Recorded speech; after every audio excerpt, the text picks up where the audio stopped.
Tuombe kwa ajili ya neno. Baba, katika jina la Yesu, nakupa sifa na kupa utukufu kwa sababu yeye ni Mungu.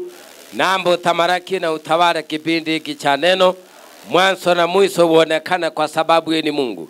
Na kila roho mbaya inaweza inuka kupinga neno lako Baba, katika jina la Yesu nakemea ishindwe. Katika jina la Yesu nakemea roho ishindwe. Kila udhaifu wa Shetani na unyonge wa Shetani na pia usingizi wa Shetani wakati wa neno kaondoe katika jina la Yesu. Baba mtakatifu na Mungu mwenye rehema, naomba unitumie maana mimi ni chombo, ukaonekana kwa sababu unastahili, unichasa na kuniinua kwa ajili ya neno hili. Baba, neno hili naomba liwe la baraka kwa wengi na liwainue na kuwapa tumaini katika jina la Yesu naomba na kuamini. Amen. Amen. Bwana Yesu asifiwe. Basi na wakaribisha wote kutoka kitabu cha Yohana wa kwanza sura ya 4 mstari wa kwanza mpaka mstari wa 6. Nitasoma. Maandiko inasema, wapenzi msiamini kila roho, bali sipimeni hizo roho kama zimetokana na Mungu, kwa sababu manabii wa uongo wengi wametokea duniani. Katika hili mnajua roho ya Mungu, kila roho ikiriyo kwamba Yesu Kristo amekuja katika mwili yatokana na Mungu, na kila roho isiyokiri Yesu haitokani na Mungu. Na hii ndiyo roho ya mpinga Kristo, ambao mumesikia kwamba yacha na sasa imekwisha kuweko duniani. Ninyi watoto wadogo, mnatokana na Mungu, ninyi mumesinda, kwa sababu yeye aliye ndani yenu ni mkuu kuliko yeye aliye katika dunia. Hao ni wa dunia. Kwa hiyo dunia, hao ni wa dunia na dunia inawasikia, na walio wa Mungu, Mungu anawasikia. Sisi tunatokana na Mungu, yeye amjuaye Mungu atasikia yeye, asiyetokana na Mungu atusikii. Katika hii tunamjua roho wa kweli na roho ya upotefu. Turudi sura ya kwanza. Ni hiyo tu, Yohana wa kwanza 2 mstari huo wa 19. Ndasoma maandiko inasema hapa. Inasema kwamba 19, watoto ni wakati wa mwisho, na kama vile mlivyosikia kwamba mpinga Kristo yuaja, hata sasa wapinga Kristo wengi wameshakwisha kuwapo. Kwa sababu hiyo tunajua ya kuwa ni wakati wa mwisho. Walitoka kwetu lakini hawakuwa wa kwetu, maana kama wangelikuwa wa kwetu wangelikaa pamoja nasi. Lakini walitoka hili wafunuliwe kwamba si wote walio wa kwetu. Nanyi mumepakwa mafuta na yeye aliye mtakatifu, nanyi mnajua yote. Bwana Yesu asifiwe. Na Bwana abariki neno lake. Bwana inuliwe. Mmoja atanifungulia Waamuzi 16 kuanzia 23 na 24. Munisomee hapo, ndipo niwape uchambuzi wa neno hili, tupate kuelewa neno hili maana yake. Ukipata uniambie. Waamuzi 16 23 mpaka 24. Tunataka tupate neno lingine hapo linayemhusu mtumishi wa Mungu anaitwa Samsoni. Bwana Yesu asifiwe. Nani amepata? Waamuzi 16 kuanzia 23. 23-24.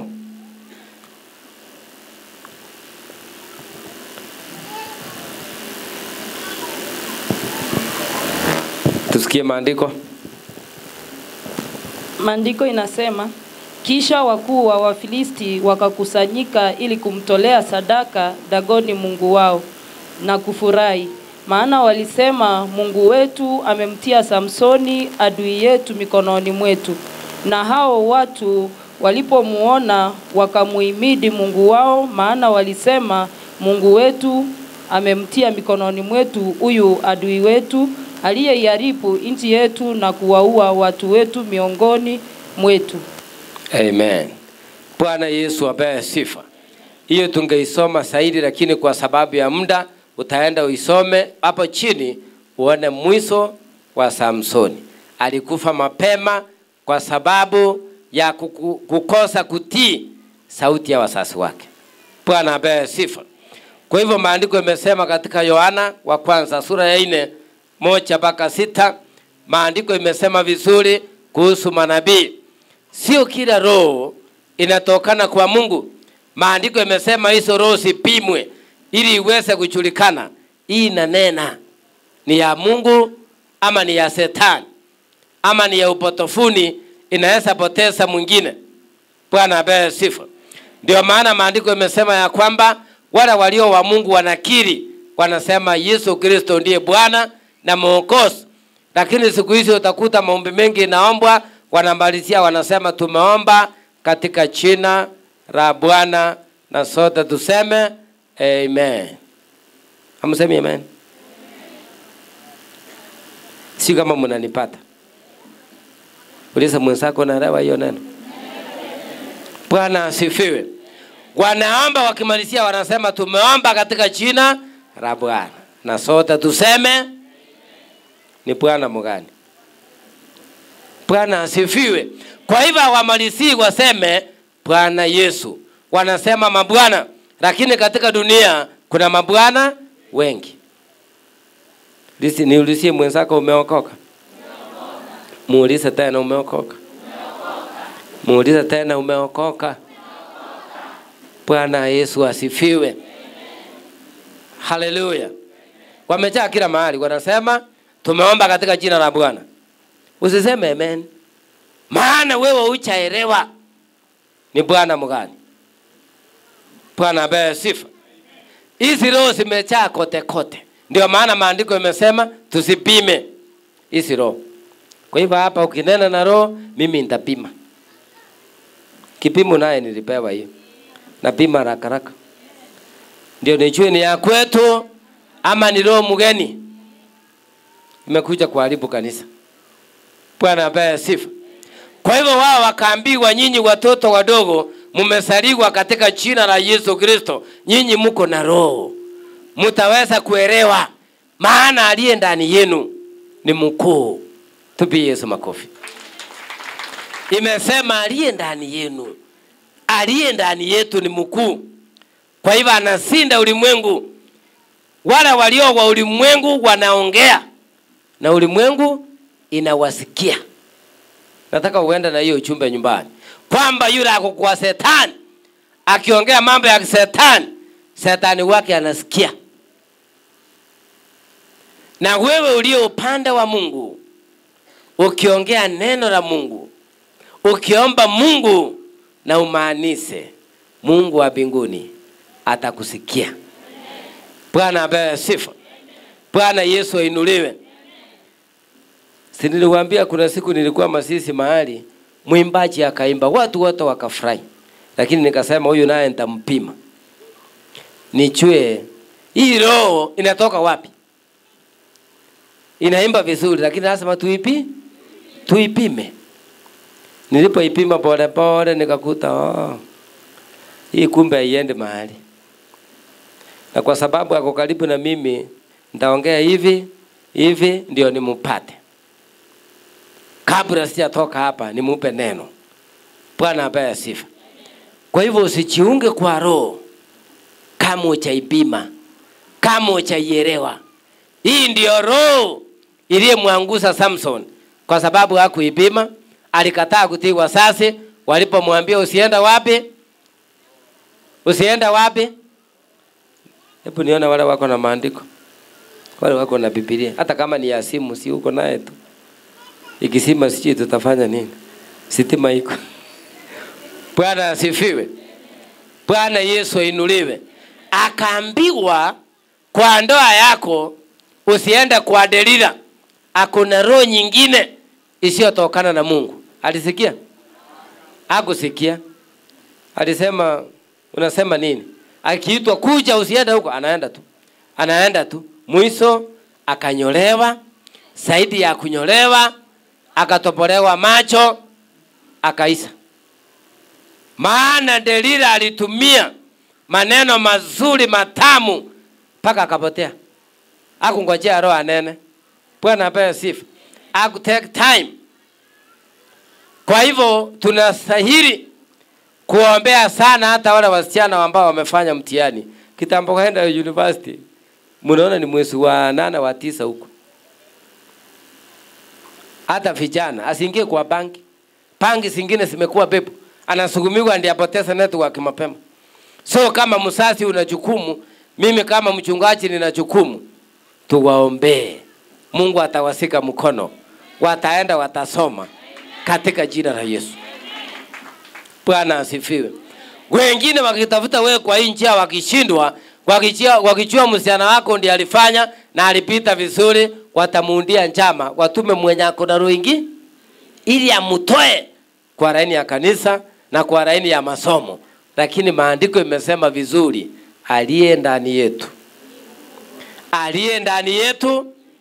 Kwa hivyo hiyo mipango ikipangwa na wewe ni mtu umeamini, haitakufikia. Bwana apewe sifa. Watapanga mwishowe. Unajua wakishindwa kupita kwako watapita kwa huyo mtoto. Lakini naomba kwamba Mungu afunike watoto wetu na damu ya Yesu. Sisi wenyewe tufunike na damu ya Yesu. Maadui wote waanguke mba. Sisi tutaendelea. Kwa maana tumejua siri ni Yesu. Unajua Samsoni alikuwa anaomba hivi inatendeka. Kaona kumbe hii mambo ni sawa. Wale watu wakatafuta njia. Wafilisti wakashindwa kabisa. Walipoona hakuna njia nyingine, wakatumana msichana. Msichana aliyeitwa Delila. Akajificha kwa Samsoni kana kwamba ni bibi, kumbe alikuwa Tesikora, hakuwa wa boarding. Uliza mwenzangu unaelewa hiyo methali? Umeelewa maana ya boarding na Tesikora? Wa Tesikora wanarudi nyumbani. Wa boarding wako huko. Elewa hiyo. Bwana apewe sifa. Bwana Yesu ainuliwe. Wakati alikuja kujuta huyu Samsoni, maana hakupima huyu Delila ana roho gani. Bwana apewe sifa. Bwana Yesu ainuliwe. Unajua kuna mwingine anaweza kuja ajifiche hapa kumbe anataka kuoa. Acha okoka. Anajua msichana mzuri atapatikana wapi? Kanisani. Afike hapa tukisema piga makofi, anapiga mara 3, sisi tukipiga mara 2. Paka unaona ameokoka kabisa. Kuna kijana yangu alikuanga mzuri sana hapa kanisani miaka ya zamani. Alipata mtu wa aina hiyo, analala anamwambia, "Nimeota usiku, tumeama Mukuru, tumeenda pipeline." Hii kuwa ndoto. Ilikuwa ni mipango ya Shetani, ndiye amutoa kanisani. Na mwisho alimutoa. Juzi nikipita pale chini nikamkuta hata sati yenyewe imekuisa. Nikamuuliza, "Bwana ulikuwa unafaanga suti ukiwa kwetu? Unafaa vizuri? What happened?" Kaniambia, "Baba Askofu, wewe ndio uniombee tu. Siwezi kusema kitu." Ukimwona utamhurumia, anakuambia ukweli. Alikuanga very smart. Lakini kwa sababu alinaswa na yeye akapeana nafasi, ile kitu kizuri, ile mipango mizuri Mungu alikuwa ameweka kwake, Mungu akatoa mkono kama vile alitoa kwa Samson. Kwa sababu ya kukosa kutii. Sio kila ndoto inatoka kwa Mungu. Hata warogi wanaota. Hata waganga wanaota. Hata Illuminati wanaota. Na walio upande wa Mungu wanaota. Utajuaje ukweli kama una mamlaka ya kupima roho? Bwana Yesu asifiwe. Kwa hivyo hii ni pepo inakuja kunyakua. Ni vizuri hata ufunge. Umwambie Mungu, ninataka nijue kuna mahali nataka kuingia.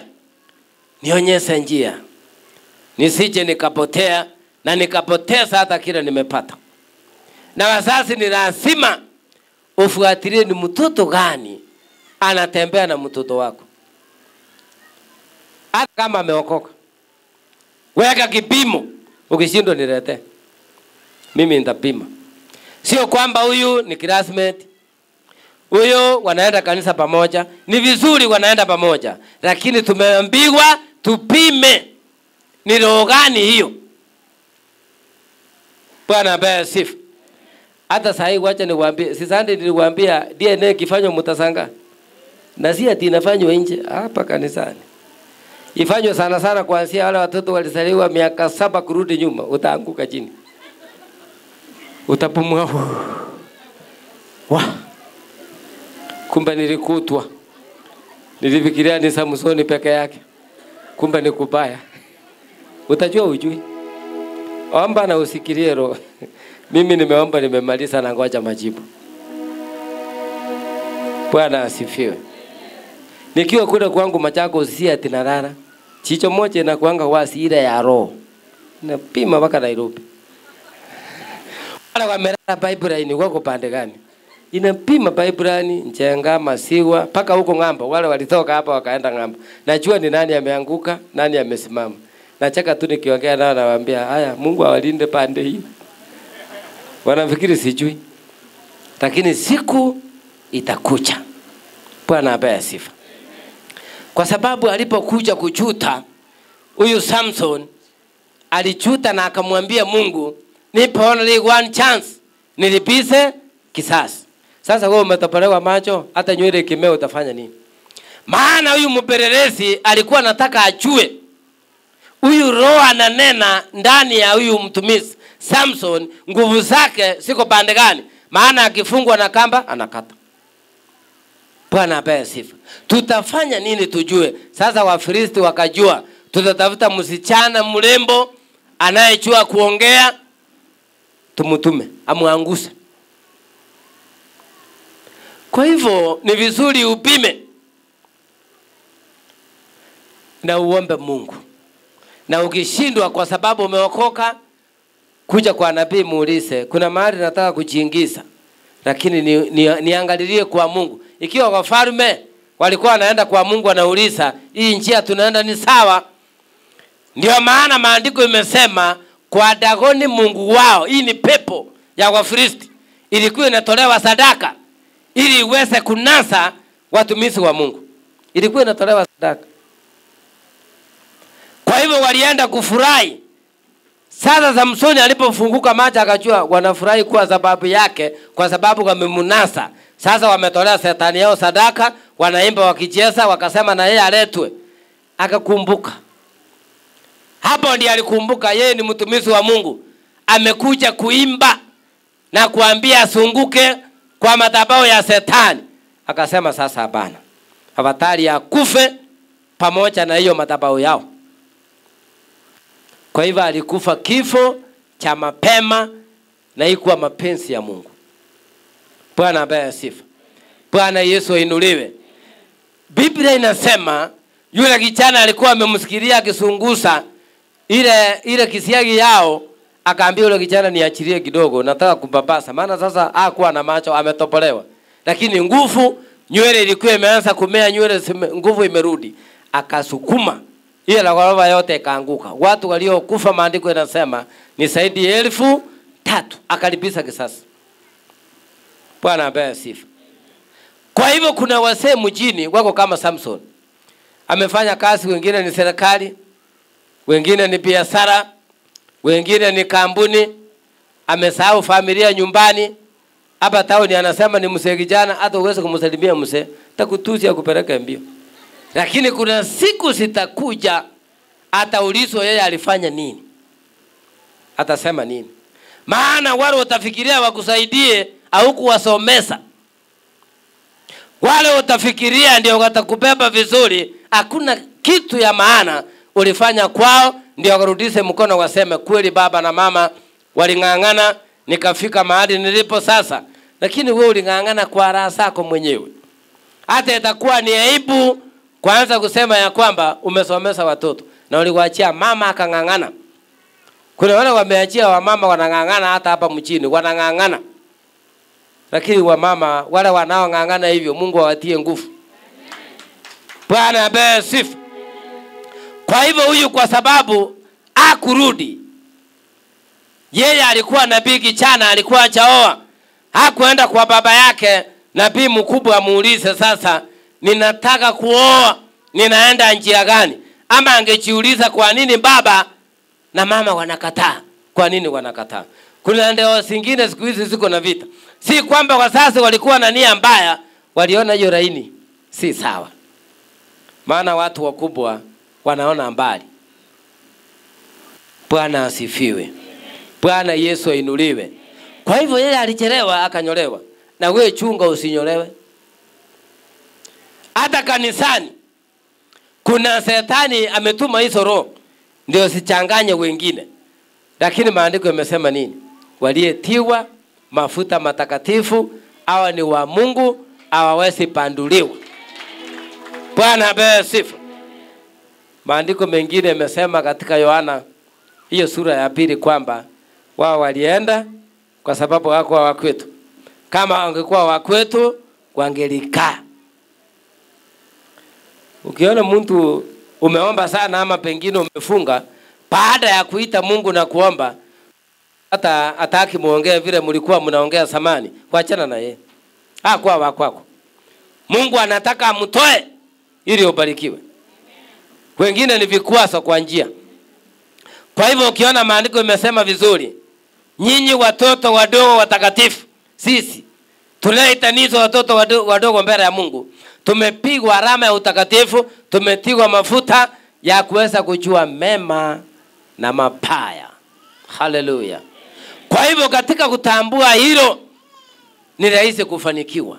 Ni rahisi kubarikiwa. Ndio maana maandiko imesema yale mambo yalitokea ndio yafunuliwe, ndio yajulikane. Kwa nini walienda? Walienda hawatarudi. Na kama watarudi na burani B, hawakuwa wa kwetu. Usike hilo neno. Bwana apewe sifa. Bwana Yesu ainuliwe. Kipindi kile ambacho maombi imeombwa, neema ya Bwana Yesu imetawala, utaona mtu mmekaa miaka mingi, marafiki.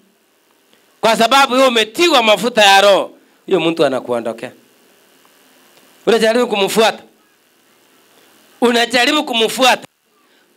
Huyo mtu usingangane naye. Roho aliye nayo ndani yake, hiyo ni delila ya kutaka wengine wapotee kutoka kwa laini ya Mungu. Unatoka kwake ndio ubarikiwe. Bwana apewe sifa. Nataka niombe Mungu, watu kama hao wanachelewesha baraka zako watembelee mita 100 katika jina la Yesu. Na usiwafuate, waachana naye katika jina la Yesu. Na uwe na nguvu mpya ya kuendelea mbele katika jina la Yesu. Na kama kuna mzee amenaswa naye, tuombe hiyo roho ya kumunaza ishindwe, akumbuke familia yake. Amen. Na kama kuna mama naye ananasa wengine, hiyo roho chafu ishindwe katika jina la Yesu. Maandiko yamesema mafuta matakatifu. Waliyetiwa wateule mafuta matakatifu. Yaani ina maana kwamba ukiita unasema Mungu. Biblia imesema vizuri, walio wa dunia, wachawe na waganga, hata awe mzungu, sauti yao ni moja, wanaelewana. Kwa maana ni one network. Mnaona ukiongea kwa Airtel, rafiki yako ako na Airtel, mnaongea sana maana network simu ikatiki haraka na inakula credit kidogo. Kwa hivyo ndio maana maandiko imesema wale wako dunia inawasikia. Kwa hivyo wewe umeokoka, usianza kusema fulani acha okoka anakaa vizuri. Uwezi kujua kama alibeba jini. Bwana apewe sifa. Uwezi ukajua. Nilihubiri mwaka 98 pale Majengo. Si mnajua Majengo kule Nairobi, hapo karibu Gikomba. Kuna msichana walikuwa wanauza hizi vitambaa vya mitumba. Anaona mwenzake anauza sana. Yeye ameokoka, ule msichana wamejuana kwa biashara, hata ajue ana imani gani. Walipozoeana akamwambia kuna mahali naweza kukupeleka. Ukirudi hivi hata wewe unauza unakuwa na pesa zako. Kwa sababu ya tamaa akupima ile roho wakafuatana. Ndio hawa paka Mombasa. Mombasa sasa akaambiwa ile mayai kuku ile lalia na kwa bahati mbaya haikutoa kifaranga, utafute ukuje nayo. Ubebe hiyo paka Mombasa, wewe uone umepotea. Yeye akabeba kwa sababu ya tamaa. Kufika Mombasa kwa bahari akaambiwa sasa hiyo utairuhusa hivi kwa maji. Na ukikanyaga juu hiyo mayai utaenda chini. Uko chini kabisa ndio sasa ukirudi urudi na baraka. Unaona sasa ameingizwa kwa Illuminati. Lakini alikuwa mwerevu, alipoona hivi alikumbuka hii sasa hapana. Akaenda kando. Akapiga simu. Alinipigia kama kwa Mombasa ananiambia sasa kwanza naomba msamaha. Kuna mtu alinidanganya. Najua hapa hata nikiangalia hivi wale wamedanganywa ni wengi.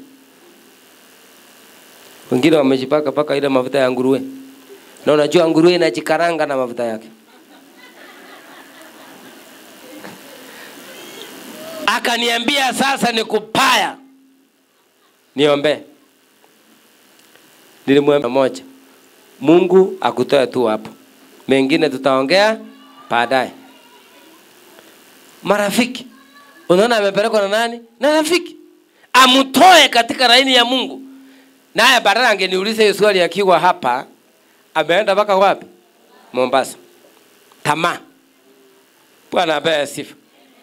Lakini aliporudi, tulipokutana kwa kanisa yetu ingine ilikuwa pale Majengo hiyo miaka, aliniambia sasa yale mambo yote unatuambianga hapa, mimi ndalinda uokofu mpaka mwisho. Nimeona kupotea ni dakika moja.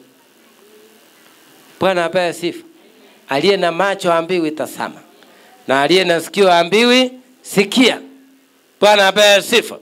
Kwa hivyo yeye kwa sababu alipelekwa na akaona kwa macho, akapima ile roho, uwezi ukamdanganya tena. Hata kama alichelewa, yeye hakuingia. Alifika pale akamwambia imani kama hii hatukufundishwa. Potelea na mayai yako. Sasa akaniambia niombe nirudi salama, sijui nitafika Nairobi salama, ni kubaya. Tumetoka kando ya bahari. Kura kidogo ya haki uishi miaka mingi. Bwana apewe sifa. Kwa hivyo watu kama hao si ati wameisa, wamejaa. Na ndio maana maandiko yamesema dunia inawasikia. Unaona vile yule anamwambia ukanyaga kwa hiyo mayai, utoe viatu ukanyaga hapo, itakupeleka chini. Kwa sababu ni mambo ya dunia, ni mambo ya kimapepo hiyo. Na yeye akiwa pale akakumbuka Mungu aliye ndani yake ni mkuu na anaweza mambo yote, hawezi tataniswa. Akatoka hapa akamwambia sasa, ili niende niuse kidogo kidogo ningoje Mungu ushindwe. Akatoka pale akanipigia akaniambia uniombe msamaha, nikikuja nitakupasa habari. Niko na story. Niliwatuma picha kama vile mumeambiwa na mama askofu. Wengine waliniletea picha, ilikuwa amevaa kanguo ka samani. Ni black and white hiyo picha. Si mnaielewa ni ya samani. Enda tena uiangalie vizuri. Usome kitu hapo. Uone umbali Mungu amekutoa.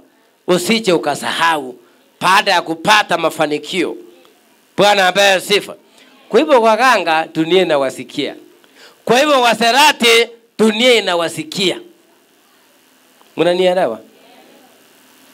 Wachawi dunia inawasikia. Lakini ile kitu sitakubaliana nayo ni userati kanisani, maana Mungu atasikia hiyo.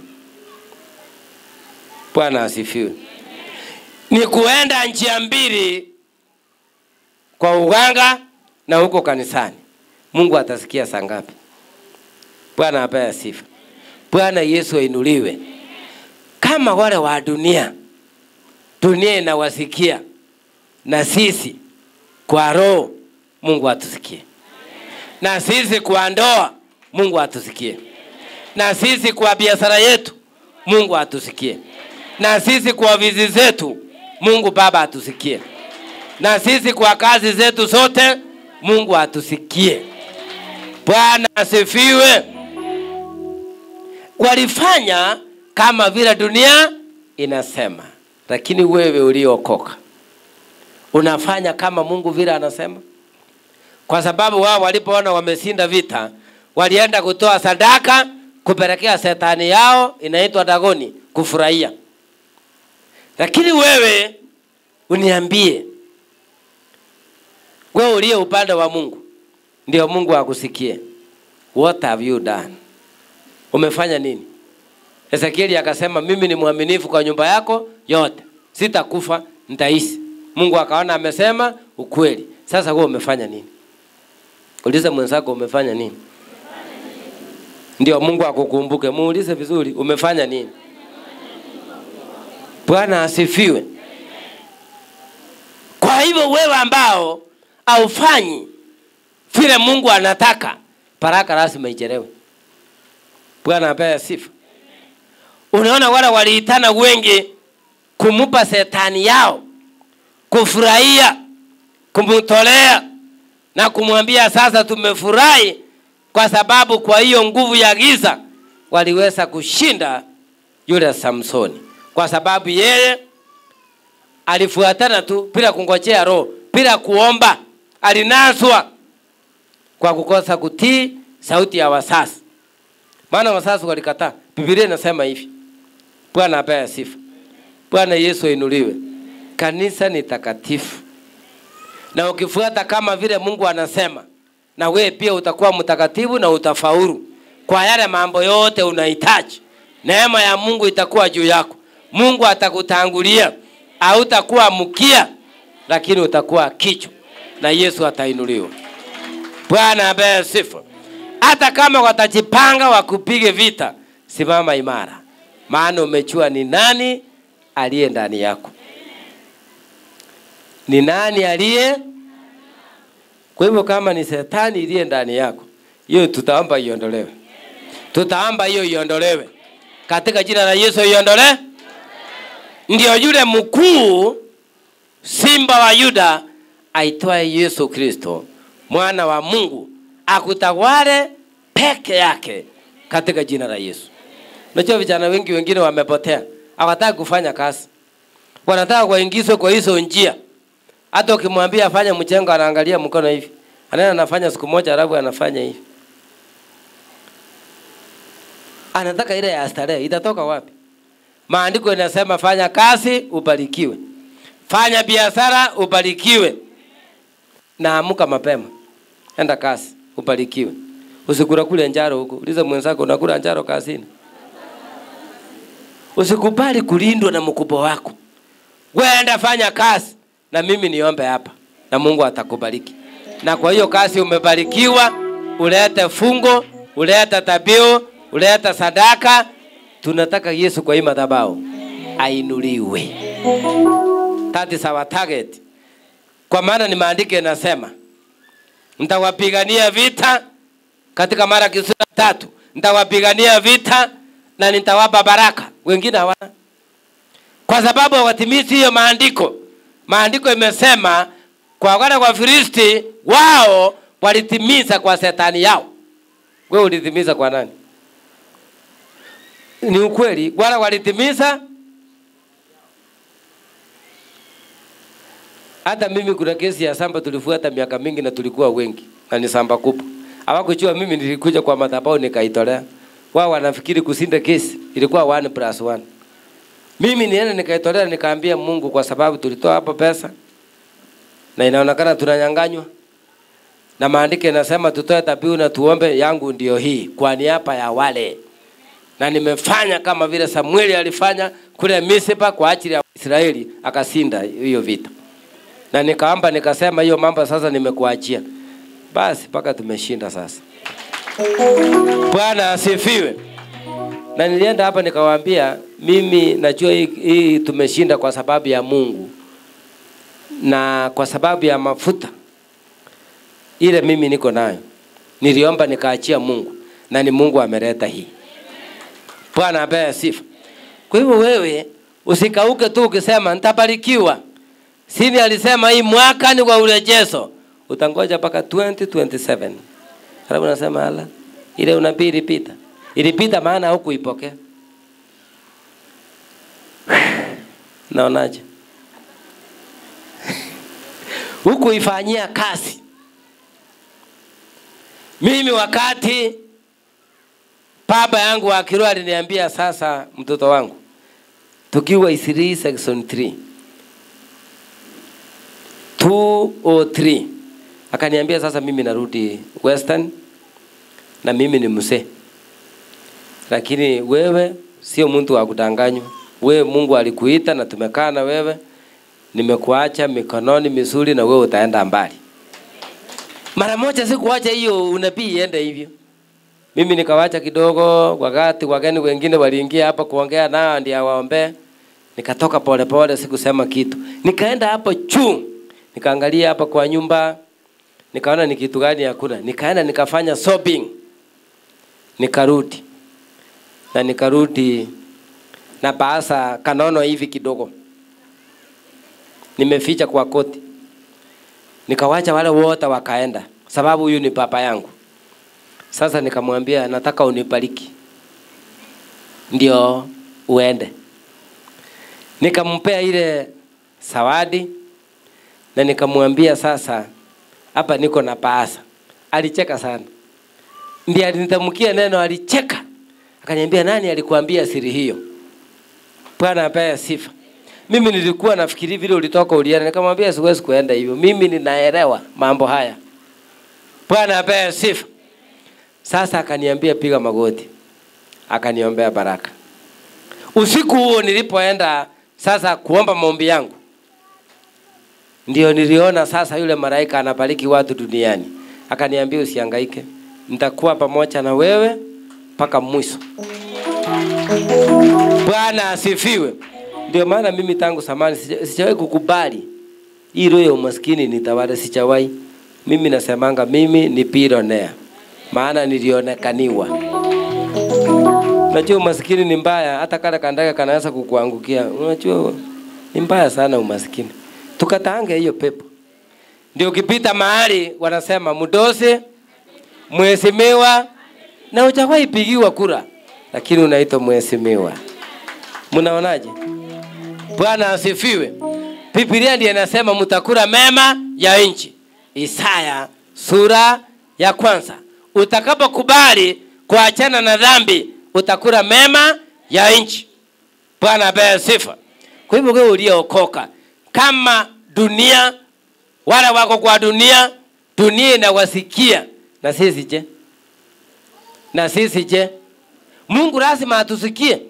Mungu lazima abadilishe hali yetu, abadilishe makao yetu, na mambo yatakuwa sawa. Bwana Yesu asifiwe. Bwana inuliwe. Kuna miaka ya zamani niliombea kijana mwingine Mruya, aliolewa na mama na akaniambia yeye kwao Kiruya, ukienda na mama sasa unaambiwa utafute kwenu. Yeye akatafuta kwao akupata. Ule mzee alikuwa anafikiri ni baba yake, akamwambia wewe, kila siku anamtishia, anapanga akiona mama ametoka anamfuata, anapanga wewe utafute kwenu. Sasa anashindwa, nitaenda wapi? Sasa mambo ikawa mbaya zaidi wakati mama yake alikufa. Sasa akashindwa ataenda wapi? Hakuna mtu anajua. Hiyo ndio poma amelelewa akiwa mdogo. Na wakati alikuja Nairobi akafuata rafiki yake mwingine, naye wakakuja wakakosana kwa sababu sasa ni mtu wa mikosi. Bwana asifiwe. Akaja akaniambia sasa anaona batali ya kufa watoka kwa dunia, maana ana baba, ana mama, anahangaika. Nikamuuliza, una baba, una mama, lakini uko na Yesu? Kaniambia hata Yesu namsikianga tu, sijamuelewa vizuri. Nikamwambia basi ukimuelewa Yesu, you will never regret.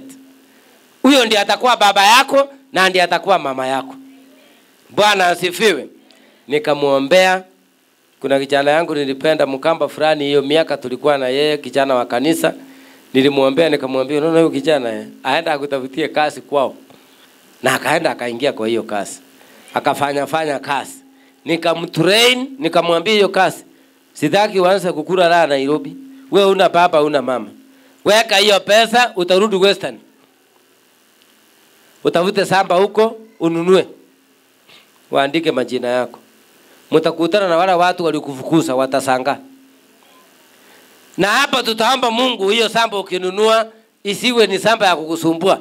Uenda pale uchenge, siku moja mtakutana nitawaambia kwangu ni pande ile. Utawaambia aje? Kwangu. Na hiyo ndiyo iritimie hivi. Na Mungu akamsaidia akapata samba kubwa. Unajua wakati umetii, baraka inakuja double. Bwana Yesu asifiwe. Wale waliyemfukuza kwa sababu alilia na alikaa kichwa ni wale ni family moja. Mwingine alikuwa paralyzed atembei. Yaani wote wengine ni wapangi, hakuna mwelekeo. Walipokuja kujua kwamba ukienda kijiji fulani kuna mtoto anaitaniswa na jina la hapa. Na kule ukienda amelima miwa, amelima mahindi, anakaa vizuri na ameweka mfanyikazi na utampata hapo na anaishi Nairobi. Na kwaka amechenga paka ameweka gate Western. Kwa Ingo. Sasa wanashindwa hapa Ingo. Ako hapa kwa kona, ako pande hiyo. Yule aliyefukuzwa. Yule kama ulifukuzwa, tutaomba Mungu kwa hii madhabahu. Si ati tutaomba kesho, ni leo. Tena ni saa hii. Hata kama kuna mahali uliolewa ukachenga wakao wakasema enda hiyo nyumba, hawatakaa na amani. Lazima Mungu afungue mlango mwingine, maana ni maandiko yanasema walio wangu sitawaacha wahangaike. Sitawaacha. Ambia mwenzako hivyo, sitawaacha wahangaike. Mwambie mwenzako Mungu hatakuacha wahangaike. Atakutengenezea njia nyingine. Na utabarikiwa. Lakini naona hapa iko question mark. Muulize mwenzako unatoanga fungu la 10 kanisani? Anaangalia chini. Atubu kwanza. Sasa hapa nimeona iko giza kidogo. Ni maandiko. Ukitoka soma nini? Maandiko. Kwamba wa dunia wanatoka kwa waganga, kwa uchawi, kwa setani. Mchawi hawezi endelea kwa uchawi yake afaulu bila kumtolea huko sacrifice ya kwao. Mganga hawezi akaendelea bila kumwaga damu. Mnielewa vizuri. Kama wao wanatolea ibilisi, wewe ulitoka kwa nani? Wewe uliokoka. Ndio Mungu akusindanie vita. Ndio Mungu akuondolee magonjwa. Ndio Mungu kuna wengine hata kazini watu wakifutu, wewe uwezi hata kukumbuka uko hapo. Wakati wengine wanafutwa, wewe unainuliwa hata kama uliandikwa jana. Hawataona umekuja wewe ni mgeni. Kwa taona wewe kuna experience ya 10 ama 15 years, kumbe hata miezi 2 hujamaliza. Lakini wanasema huyu ndio mtu tunaona anafaa hapa kwa sababu unafanya mapenzi ya Mungu. Mnanielewa? Muulize mwenzako unafanya mapenzi ya Mungu. Bwana asifiwe. Kwa hivyo usikae ukilialia kuna rafiki mliwaachana na akaenda, waacha aende akiendanga. Walio wa kwetu ni wa kwetu, kama ni giteli mtakula pamoja na hawataenda. Bwana asifiwe. Kuna mtu ukifutwa kazi, ukimpigia simu unasikia halo. Tena halo. Tena unashindwa hii halo na hii kuwa samani. Kwani ni nini? Anapo anasema ni shida ya network, kwani uko pipeline. Sielewi vizuri. Aisiki. Na samani ilikuwa inasika. Kwa hiyo mtu anatoka kwa kazi imeisha, anatoka kwako. Waacha aende. Na Yesu akufungulie mlango. Bwana ape sifa. Kuna mwingine nilijaribu kumwambia tukiwa kanisa Mseni, nikamwambia wewe umeolewa na umechaa roho chafu ya usarati. Akaenda akaniweka fitina kila mahali, anasema unaona ule askofu ni uongo. Mimi niliposikia anasema ni uongo, nilisema basi anasema ni uongo, nitageuza maombi. Asikiwe mbele. Mchana saa 6. Ndiye weko sasa tani.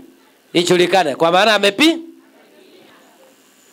Akasema na hiyo kanisa hawezi kuendelea. Kanisa sio yetu. Mimi nimewekwa hapa kusimamia. Si akuje pasa hii aona kama tulianguka kama tunaendelea. Haleluya. Semanga ukweli. Ambie mwenzako ukweli. Unajua hii kazi nafanya sio yangu. Mimi nangoja kwa mbinguni niseme nilifanya nini. Wanakuwa wanangochewa waeleze kwa Baba waliimba wimbo gani. Wajuanga hivyo. Na kila mshirika anaitanishwa na nabii anangojewa achieleze alifanya nini. Kwa hivyo mimi sitakaribisha dhambi. Hiyo naye siwezi. Bwana apewe sifa. Ukweli utadumu milele. Bwana apewe sifa. Lakini mahali alienda sasa mambo iliharibika hata zaidi. Ilibidi arudi haraka. Alirudi haraka akasema sasa Baba, ile maneno niliyopinga ni ya ukweli. Nisamee na uniombe. Hiyo ndio ilimsaidia. Bwana asifiwe. Bwana Yesu ainuliwe. Kwa hivyo kama wachawi, waganga, waagiza wanasikiwa na dunia, na sisi hapa tuombe Mungu atusikie. Lakini ile gabu kidogo imebaki. Wewe utubu na umwambie Bwana. Mahali pia umekosea. Usiende kwa story, mwambie Bwana. Kama wewe ni mserati, ongea ukweli. Mwambie Mungu wewe.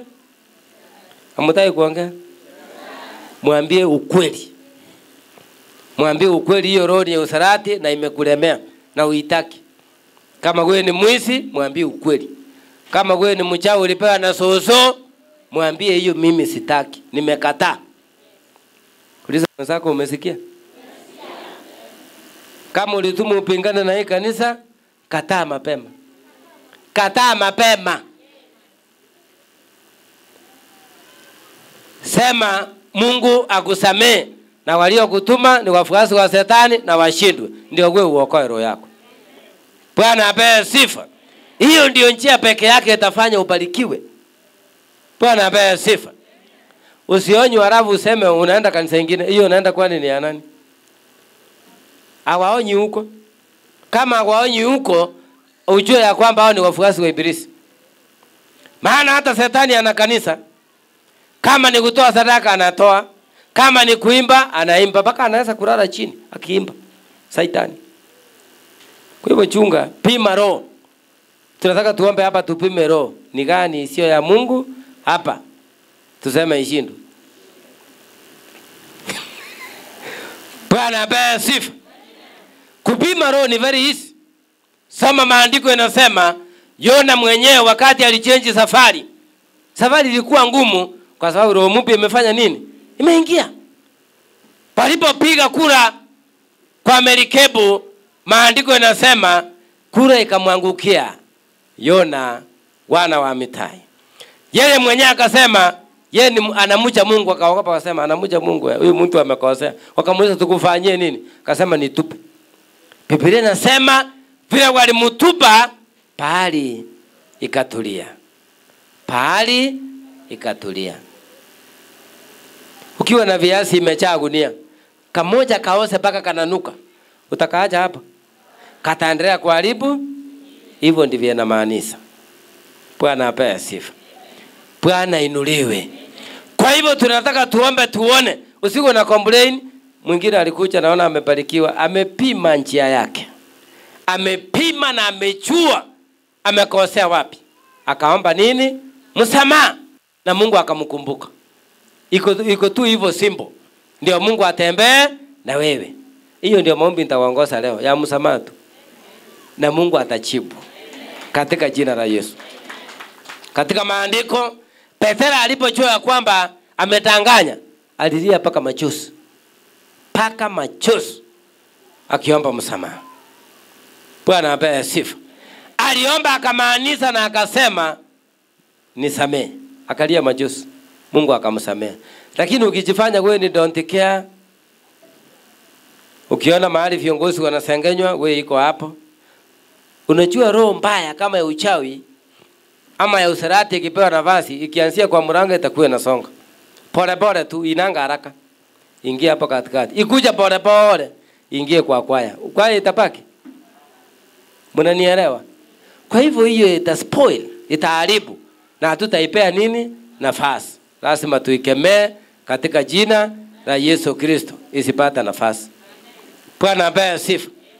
Unajua kuna wakati mwingine nilikuwa nakuchanga nakuta kuna vijana wamekaa hapo nje na wauliza, nyinyi ni member wa hii kanisa? Ati tulikuwa tunapita tu, aya piteni. Kama mlikuwa mnapita sasa fanya nini? Sitaki vikao hapa. Hata kwako aenda ufanye hivi. Bwana asifiwe. Uweke mitego. Mnanielewa? Sio kwamba mlango imefunguliwa kwako kwa ukaribisha kila roho utajiongelelea baadaye.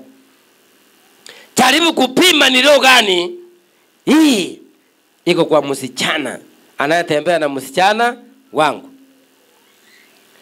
Samani yule msichana wangu mkubwa wakati walifunga shule nilikuta mwingine amekuja kumtembelea na ikawa ni vizuri nimetoka kazini kama saa 9 hivi nimeingia. Nikakuta amekaa amevaa kofia kingine kanafika ananiangalia hivi. Nimwambie hiyo kofia kwanza toa nijue wewe ni nani. Si leo ndio mmefunga shule, wewe unakaa wapi? Kitengera. Na mnasoma Mua Hills. Wewe kwa hivyo mmepita aje umevaa hivi? Karonge kingine hata akinyesewa sijui kama katatoka. Hii ulitoka naye shule.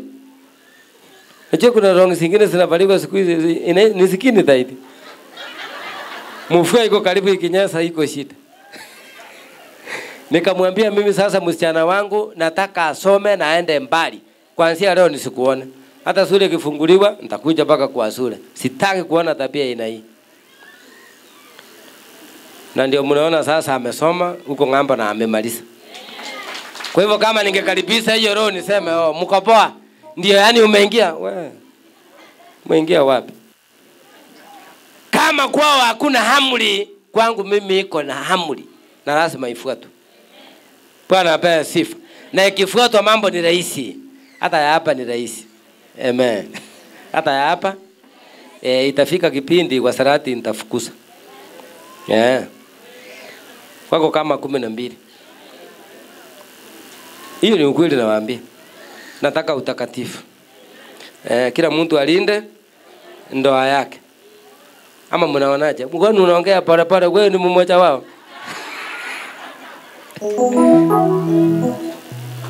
Usarati iko duniani. Si hapa. Hapa ni Yesu anatawala. Na hiyo ndio tunataka. Tunataka kuomba huyo Mungu. Na Mungu atatujibu kwa sababu yeye ni mwaminifu. Yeye ni mwaminifu. Bwana apewe sifa. Tuombe yaliyo mabaya tuondokee. Marafiki wabaya si ni maandiko. Hawakwa wa kwetu. Bwana apewe sifa. Bwana Yesu ainuliwe. Tukaenda Nairobi Apretam. Ndugu ngapi wanajua Nairobi Apretam? Tukaenda huko kuomba. Tukaenda na ndugu mwingine. Sasa tukiomba nasikia maombi yangu leo ni mzito. Nikisonga hatua na anasonga. Nikamwambia sasa wewe ona. Kila mtu anatafuta neema yake. Uende huko. Uombe kwanza huko. Ndio nimchunguze. Nilipoomba nikakuta hii mtu mambo yake sio mzuri. Maombi ilipoisha tukaanza kuongea nikamuuliza wewe uko na roho moja ama mbili? Akasema ni mbili. Nikashindwa mbili. Ni gani? Akaniambia moja ni ya papu yake, yani ya kuongea watu miti na kuwachunia. Ni kwa hivyo kwa njia nyingine hii ni mganga. Tena anasema amechaswa roho. Roho anaingia kwa uchafu. Bwana apewe sifa. Nikamwambia sasa hapo. Nikamwambia roho ya uganga hiyo, roho mbili wapi? Imeandikwa wapi? Tuambie kwa maandiko. Bwana apewe sifa. Nikamwambia nyinyi ndio wale watu wa kuharibu kanisa. Unataka dunia kusikie? Unataka Mungu akusikie? You cannot serve two masters at a time. Choose one master whom you want to serve. Ndio uendelee mbele.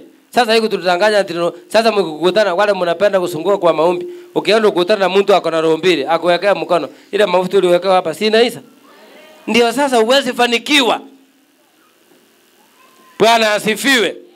Lakini nikamwambia sasa tukiwa hapa ukubali hiyo roho iondoke. Sasa akasema ni ukweli, nakubali. Niombe. Kumbe ako kwa kifungo, ako na dawa kwa mfuko. Ile alipewa dawa 3. kwa kifungo.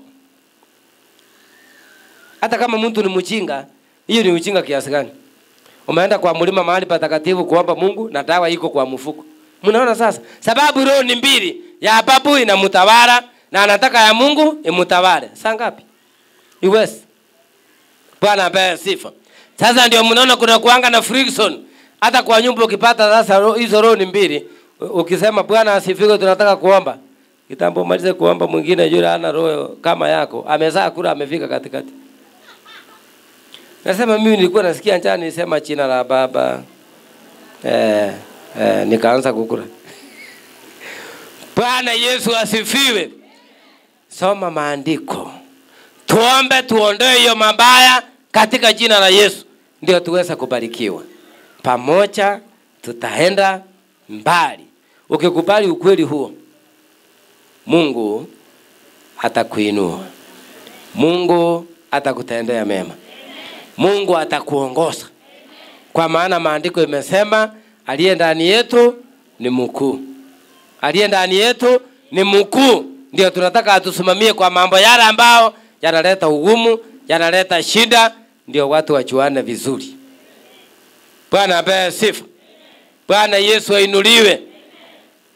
Usiende kusika roho nyingine au kutoka naye kwenu mahali umeolewa. Unajua hapa amri ni 7. Saa Mungu 10. Hii 7 unasika ni gani? Bwana asifiwe. Umesika neno? Uliza mwenzako umesika neno? Muulize tena umesika neno? Muulize tena umejua DNA ya roho itafanyika? Akiangalia chini ujue ni mmoja wao. Itakaa sana, ni ya roho hiyo. Itafanyika. Yongapi wanaunga hiyo maneno mkono? DNA ya roho ifanywe. Sema tena ifanywe. Wacha tuelewane. Wacha kidogo. Usiinue mkono. Usiinue mkono na ukijua wewe ni mmoja wao. Haya tuinue sasa. Bwana asifiwe. Tunataka tuombe ya kwamba ile roho isiyotokana na Mungu isitutawale. Isitawale. Mungu mwenye nguvu peke yake atawale. Tusimame sasa. Tunataka Mungu peke yake atawale. Haleluya. Bwana asifiwe. Maandiko yamesema walio wa dunia, dunia na wasiki. Na sisi ni kwa Mungu, tunaomba Mungu atusikie, atuondolee mateso na mabaya mbele. Na zaidi ya yote, Yesu mwana wa Mungu ainuliwe. Haleluya. Santarabosi karadora dai. Nenge Yesu ribagantarabosa radai. Wastahili Jehova Elizadai, Mungu wa Ibrahimu na Isaka na Yakobo. Wewe ni mwenye rehema, wewe ni mwenye mamlaka, wewe ni mwenye nguvu, wewe ni Mungu usiyeshindwa. Umejaa rehema, umejaa neema na umejaa mamlaka. Samsoni alipojiachilia, maandiko yametolewa kwa sababu yeye ni Mungu. Wala wapendwa Baba, wameenda nchi ya neno lako. Ninawaombea rehema, nawaombea toba, nawaombea msamaha Baba. Nawaombea msamaha Baba. Uwatakase katika jina la Yesu. Wale wanatumikia dunia na wanatumikia we Mungu wa mbinguni, hiyo roho ya dunia iondolewe katika jina la Yesu. Kristo utawale kwa sababu yeye ni Mungu. Namba wa litaraboseka Yesu rebai. Shetani ashindwe. Katika jina la Yesu shetani ashindwe. Kila roho inapinga maombi na ikemea ashindwe. Katika jina la Yesu hiyo roho mbaya ashindwe. Kila roho iliyo kinyume katika jina la Yesu ashindwe. Kila vita ya shetani Baba na kemea ashindwe. Nguvu zote za giza na majini ashindwe. Kristo Yesu tamalaki na utawale. Wale wameasi na kutenda dhambi Baba wasamehe. Wale wameasi na kutenda dhambi ukasamehe. Maandiko yamesema walio kwa dunia, dunia inawasikia sasa. Kuna manabii wengi wa uongo wametokea na wamesaa kuiza kufika. Vile neno limesema Baba, wale wametatanishwa kutoka kwa njia ya ukweli. Maana hii ni mambo ya roho. Wengi hawawezi wakaelewa. Lakini kwa sababu yeye ni Mungu, ukafungue macho wapate kuelewa, ukafungue macho wapate kuelewa, katika Roho Mtakatifu wapate kuelewa Yesu Kristo kwa maisha yao tawale. Wale wanaishi kwa dhambi ya usherati, maana umesema utaleta DNA ya Roho. Wale wamekubali dhambi yao, uwasamehe kabla hujawanika. Uwasamehe katika jina la Yesu. Usamehe wachawi, usamehe waganga, usamehe washerati, yoyote aliyeingizwa Baba kwa njia za giza akatigwa alama isiyo yako. Hiyo alama tunakemea iondolewe katika jina la Yesu. Tunakataa alama ya giza katika jina la Yesu. Kwa nguvu alama ya giza, kila alama ya Shetani, kila alama ya Shetani katika jina la Yesu. Alama ya Shetani iondolewe, iondolewe. Alama ya Shetani iondolewe. Mipango ya Shetani, kesi ya Shetani, vita ya Shetani iondolewe milele, iondolewe milele. Kwa wale wameokoka na wanaongozwa Baba na roho ya dunia, roho ya uchawi, roho ya uganga, roho ya usherati, roho ya vitina, roho ya backsliding, roho ya wizi Baba, hiyo roho ya dunia tumekataa katika jina la Yesu. Kwa nguvu tumekataa roho ya dunia, roho ya dunia tumekataa. Mwambie Bwana umekataa, umekataa roho ya dunia katika jina la Yesu. Rebai bora iratin Baba katika jina la Yesu. Roho ya dunia ondoa katika jina la Yesu, katika jina la Yesu, katika jina la Yesu. Kila wale waliofungwa kiwa walisukumiwa Baba na watu wao Baba, ikiwa walisaliwa kwa hiyo damu ya wokovu Baba, hiyo roho ya dunia Jehova katika jina la Yesu, hiyo roho iondoe. Roho ya dunia mwambie Bwana umekataa. Santa rabo sekaradai. Yes Lord, yes Rabbi. Ondoa hiyo roho, ondoa, ondoa, ondoa Baba, ondoa hiyo roho, ondoa roho ya dunia katika jina la Yesu. Tawala Baba, ondoa hiyo roho katika jina la Yesu, katika jina la Yesu, katika jina la Yesu. Wale waliofungwa Baba wasikubali kukombolewa, hiyo giza ya Shetani uiondoe milele na milele. Tunakataa Baba kila mipango ya Shetani. Waliokataliwa Baba, uondoe hiyo roho katika jina la Yesu. Wala hawakutii sauti ya wazazi waliwaonya vyema, wanateseka sasa. Wasamehe Baba, wasamehe Kristo, wasamehe Kristo, wasamehe Kristo, wasamehe Kristo, kwa sababu ni Mungu, kwa sababu unastahili, kwa sababu unastahili, kwa sababu unastahili. Maandiko yanasema Baba, Petro alipokuwa amekosea, alipoomba msamaha Baba, ulimsamea Kristo. Yoyote ametambua na kuona makosa yake, anaomba msamaha Baba, anaomba msamaha Baba, anaomba msamaha Jehova. Msamehe katika jina la Yesu. Oh ritarabosaya, msamehe Mungu wa Yakobo, onekana kwa maisha yake Baba.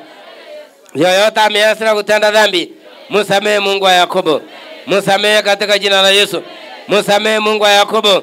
Yule ambaye amenaswa kama vile Samsoni alinaswa, awe mwanamke awe mwanaume, yule aliye mnasa tunayekataa katika jina la Yesu. Roho kupoteza watu wako Baba, tunayekataa mpaka mara ya 7. Kila roho mbaya, kila roho mbaya, roho kutatanisha, roho kupoteza watu wako Baba, tunakataa hiyo spirit, tunakataa hiyo roho katika jina la Yesu, katika jina la Yesu, katika jina la Yesu. Hiyo roho tunakataa. Shindo milele. Mungu wa Yakobo, mwenye neema na rehema, mwenye mamlaka ni wewe, mwenye nguvu ni wewe, mwenye kuondoa mateso ni wewe Baba mtakatifu. Kwa wale wamekosa baraka leo kwa sababu ya dhambi zao wenyewe, naomba Mungu wasamehe, naomba Mungu wasamehe, naomba Mungu wasamehe katika jina la Yesu. Omba hiyo msamaha ukimaanisha, mwambie Bwana, mwambie Bwana akusamehe. Ritarabosi karadora dai nenge Yesu ribagantarabosaya. Mungu Baba mwenye rehema, leterebosi karadoria baratarabosaya radai nenge Yesu ribagantarabosaya. Mungu mwenye rehema, Mungu mwenye huruma, paratarabosi karadoi nenge Yesu ribai. Baba naomba Mungu Baba, naomba Mungu wa Yakobo uonekane kwa wapendwa hapa. Uwasamehe Baba, uwasamehe Baba, uwasamehe Baba.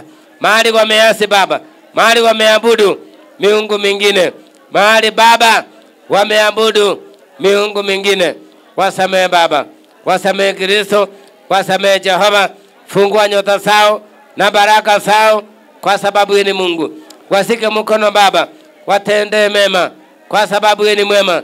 Baba, wewe ni mwingi, mwenye rehema, mwenye huruma, katika jina la Yesu. Mungu wa Yakobo, Mungu mwenye rehema. Samsoni akasema umsamehe Baba, ajilipizie kisasi, lakini alikuwa amechelewa, akakufa kifo cha aibu, akakufa mapema. Yoyote yule ameasi kwa dhambi yoyote ile, na amekubali Baba, amekubali Baba. Kama ni usirati msamehe, kama ni wizi msamehe, kama ni uchawi msamehe, kama ni Illuminati msamehe. Naitisa msamaha Baba, naitisa msamaha Baba, naitisa msamaha Baba. Oh, Jehova Sadai, naitisa msamaha Baba. Mungu mwenye rehema, Mungu mwenye huruma, naitisa roho, naitisa roho Baba, naitisa roho Baba, naitisa roho. Mungu wa Yakobo, katika jina la Yesu Baba, naitisa roho, roho ya msamaha, naitisa roho, roho ya msamaha Rabi. Wasamehe Baba, wasamehe Baba, Kristo Yesu, wasamehe mwana Mungu, wasamehe katika jina la Yesu, kaza katika jina la Yesu, wapata kibali. Wasamehe Baba, wasamehe Baba, wasamehe Baba, wasamehe Kristo, wasamehe Baba, wasamehe Mungu wa Yakobo. Yule ameishi hiyo maisha ya usirati Baba, maisha ya uchawi na uganga, mala tarabosi karabai. Wasamehe, wasamehe Jehova, wasamehe Rabi, wasamehe Baba, wasamehe Mungu wa Yakobo. Watakasa, watakasa Baba, watakasa Baba, watakasa Baba, watakasa Baba. Ori Baba, ondoa upanga juu yao, ondoa upanga Baba, upanga Kristo. Wasamehe Baba, wasamehe Baba, wasamehe Kristo. Wape neema, wape neema Baba, wape neema ya roho katika jina la Yesu. Wape neema ya roho katika jina la Yesu. Wachalie neema na baraka, kwa sababu yeye ni Mungu, kwa sababu yeye ni Mungu, kwa sababu yeye ni Mungu. Baba mtakatifu, Mungu mwenye rehema, Mungu mwenye huruma, Mungu mwenye rehema, Mungu mwenye huruma, Mungu mwenye rehema, Mungu mwenye huruma. Wasamehe Baba wale wameishi hiyo maisha ya kutumikia roho nyingine isiyotokana na wewe. Baba, wanahangaika kwa kukosa kutii. Baba, wanahangaika kwa kukosa kutii. Wale wamejirudia na kuona wamekosea. Wasamehe Baba, wasamehe Kristo, wasamehe Baba, watakase Baba, wape mwanzo mpya, wape mwanzo mpya katika jina la Yesu. Kama unajihisi ndani yako unataka hiyo msamaha, uingie kwa madhabahu na upige magoti. Baba mtakatifu na Mungu mwenye rehema, watakase na watendee mema wale wamejirudia na kujiona kwamba ni wenye dhambi. Baba, nakuombea rehema, nakuombea upatanisho katika jina la Yesu. Uwakumbuke Baba mahali wamekosea njia. Samehe kwa uwezo wako dhambi na makosa yao. Wasamehe Kristo dhambi na makosa yao. Umesema katika roho, nikuombea msamaha, nikuombea msamaha, nikuombea msamaha, nikuombea msamaha, nikuombea msamaha, nikuombea msamaha. Baba, watakase Mungu wa Yakobo na uwasamehe dhambi na makosa yao, ili waanze mwanzo mpya, waanze mwanzo mpya katika jina la Yesu. Waanze mwanzo mpya katika jina la Yesu. Kuanzia leo Baba, tawala maisha yao, tawala maisha yao. Wamejiachiria mbele zako Baba. Maandiko imesema wale wako duniani, dunia na wasikia Baba.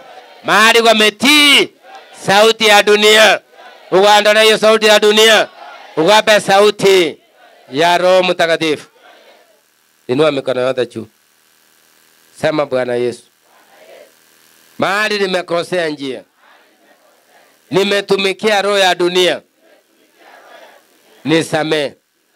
Nisamee. Nisamee. Katika jina la Yesu. Nisamee. Nisamee. Na unitenganishe na hiyo roho. Nimekataa roho ya dunia. Kataa, nimekataa roho ya dunia. Kuanzia leo hiyo roho isinitawale.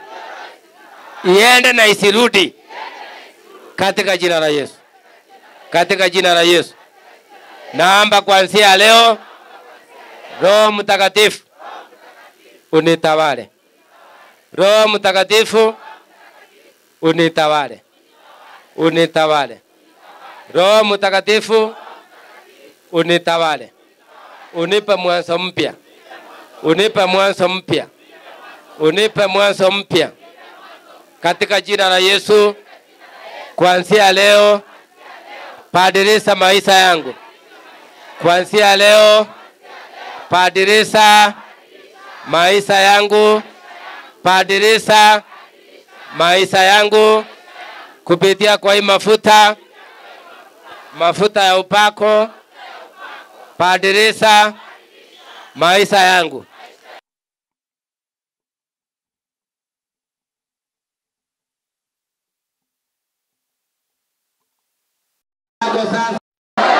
Initawale, initawale, initawale.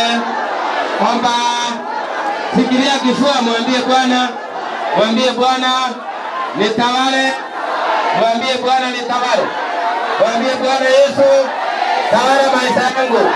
Nataka mwanzo mpya, nataka mwanzo mpya. Mwambie Bwana Yesu nataka mwanzo mpya, nataka mwanzo mpya. Hallelujah. Oh, imani. Oh, tawala nabii. Tawala. Tawala. Oh, nabii. Katika jina la Yesu. Ndio. Nabii. Baba wa neema. Tawala. Tawala. Tawala. Tawala baba. Tawala nabii. Tawala. Tawala. Oh, tawala. Tawala. Ndio. Ndio.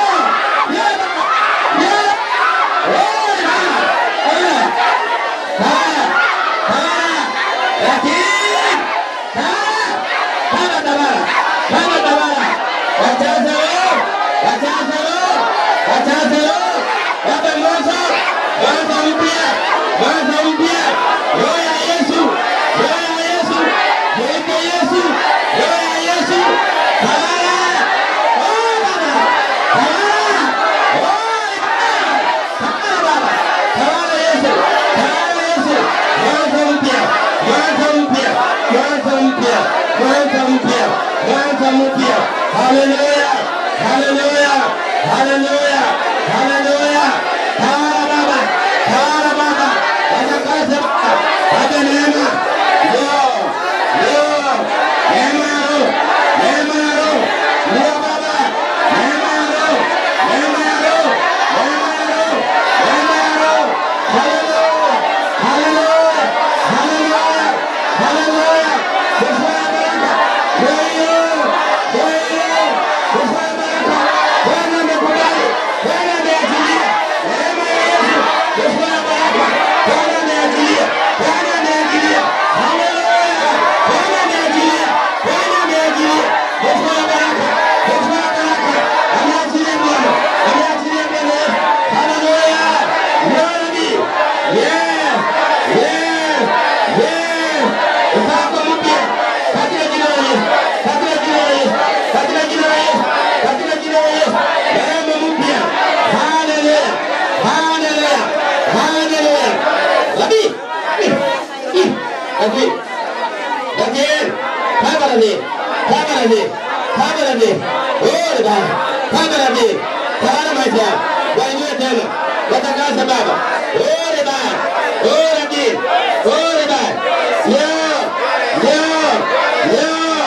Ndio.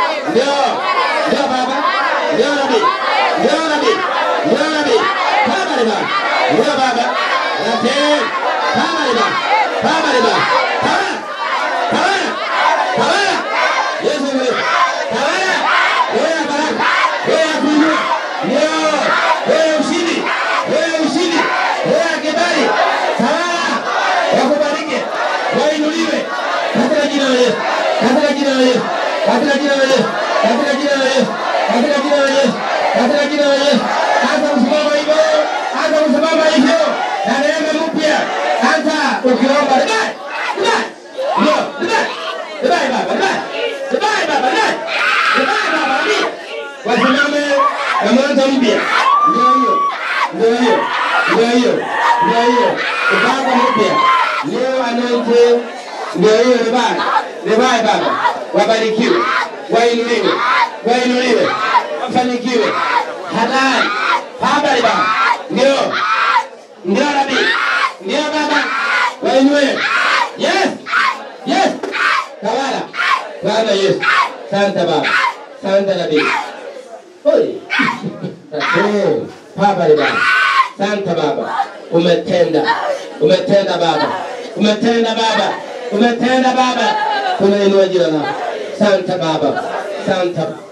Santa Rabi. Wewe ni mwema. Umetenda makubwa. Kila kifungo ya Shetani umeiondoa. Umeiondoa. Tunashukuru. Pokea sifa. Pokea utukufu. Pokea utukufu. Utarudi pande ile upige magoti. Usike mkono wa kulia kwa kifua. Alafu wa left hand usike kwa forehead hapa mbele. Uombe 37.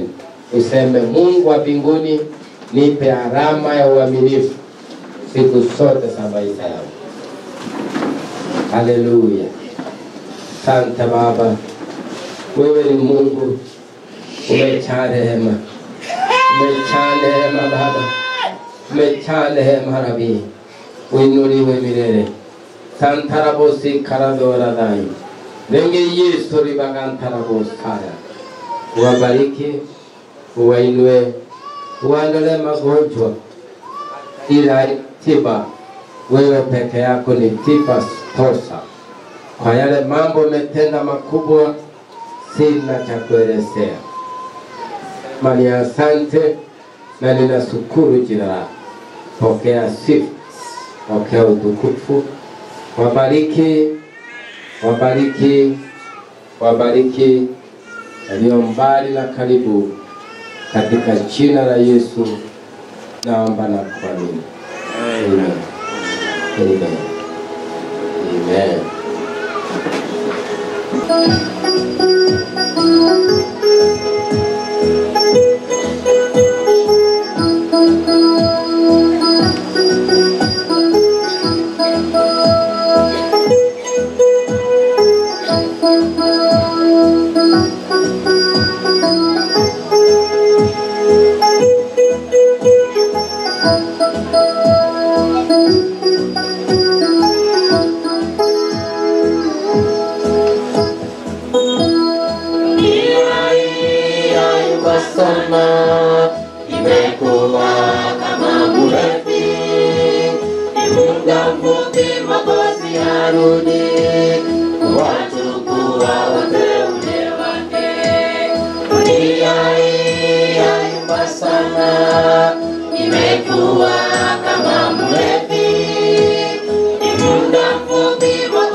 akita uende naye. Jiulize rohoni mwako, kama umempokea Yesu. Wala akita uende naye, wala akita uende naye.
Safari ya mbinguni ni matatizo, lakini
Bwana Yesu akuita wewe uingie safari ya mbinguni. Ni matatizo lakini mwishowe tutafika.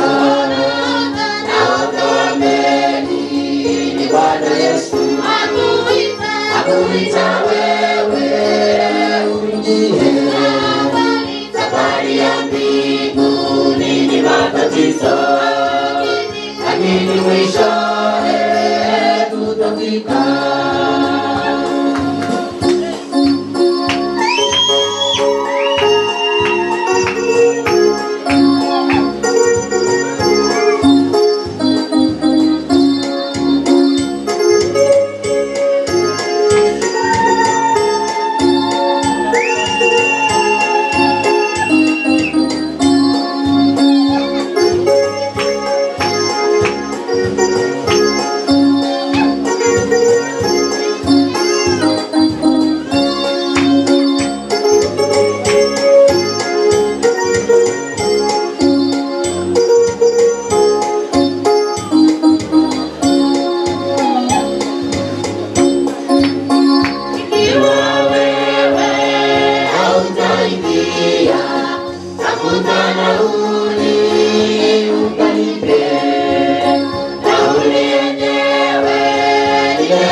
Mungu